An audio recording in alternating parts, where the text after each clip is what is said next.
All right, guys, we're going to go ahead and go over the vocabulary terms for Chapter 12 in preparation for your test. So you can see here we have match each word to its definition.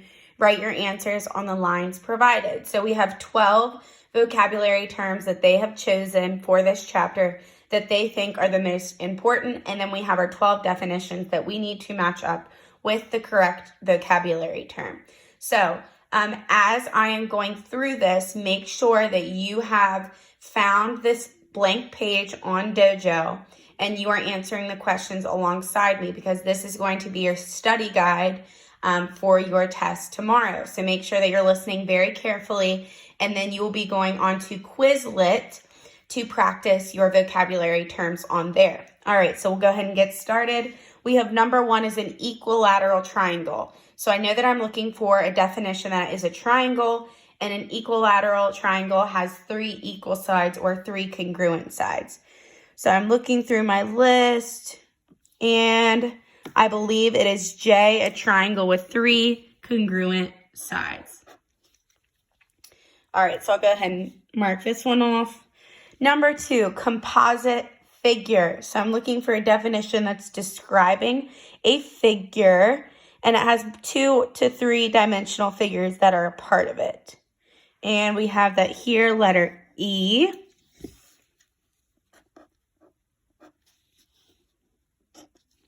All right, so always look for those keywords that will help you. So I know that my definition had to have had triangle in it for this one, and then it had to have figure or composite in it for number 2.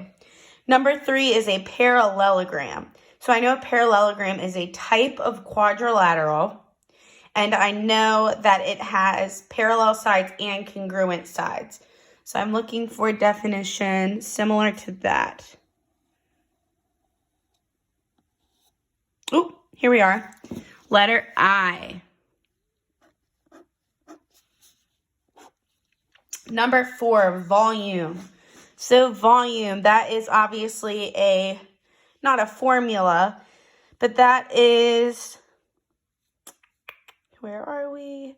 That is K, the amount of space within a 3-dimensional figure. So if I had, let's say, a box in front of me, if I open that box up, everything that filled up that space within the box would be the volume, the amount of space within that figure. And that is letter K. Next one, we have a rectangular prism. I know that this is a 3-dimensional figure, and I know that a rectangular prism is very, very, very similar to a cube, which is also a 3-dimensional figure. And I know that it has 6 faces, 12 edges, and 8 vertices, and that is letter A. Next one, we have a regular polygon. So we have irregular polygons and we have regular polygons. Regular polygons are, let's look here very closely. That's going to be a polygon with congruent sides and all congruent angles, and that is letter H.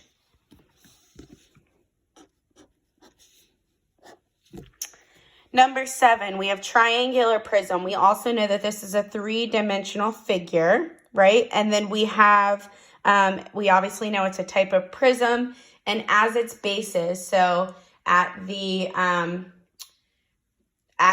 2 sides of it, we have the bases that are triangles as well. So if we look here, we find letter G, which says a prism with 2 congruent triangular bases. So letter G for that one. All right, after letter G, we have number 8, obtuse triangle. We know that obtuse triangles, it's a type of triangle, and it's a type of triangle with 1 obtuse angle, and that is letter C.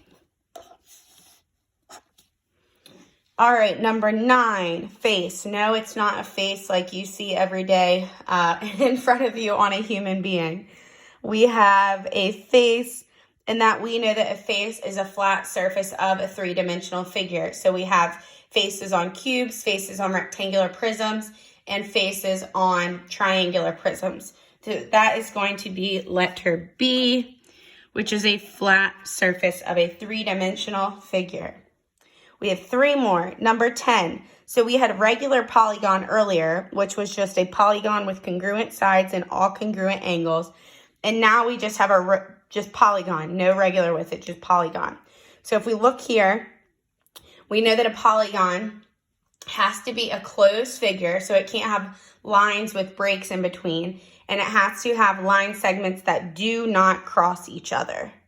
All right, and if we look here, we have L left, F left, and D left, and we're going to go with letter D, a closed figure made up of line segments that do not cross each other.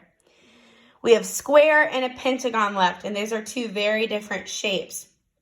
So we have a polygon with 5 sides and a rectangle with 4 congruent sides. We know that a square does not have 5 sides. It is a rectangle with 4 congruent sides, so letter L. And lastly, we have number 12, a pentagon, and a pentagon is a polygon with 5 sides. Okay, so I hope this helped you. You can use this as your study guide, and then you are going to go on Quizlet and use the various tools and activities that they have available to study these terms in preparation for your test tomorrow. So I hope this helps, and I hope you do well on the quiz tomorrow.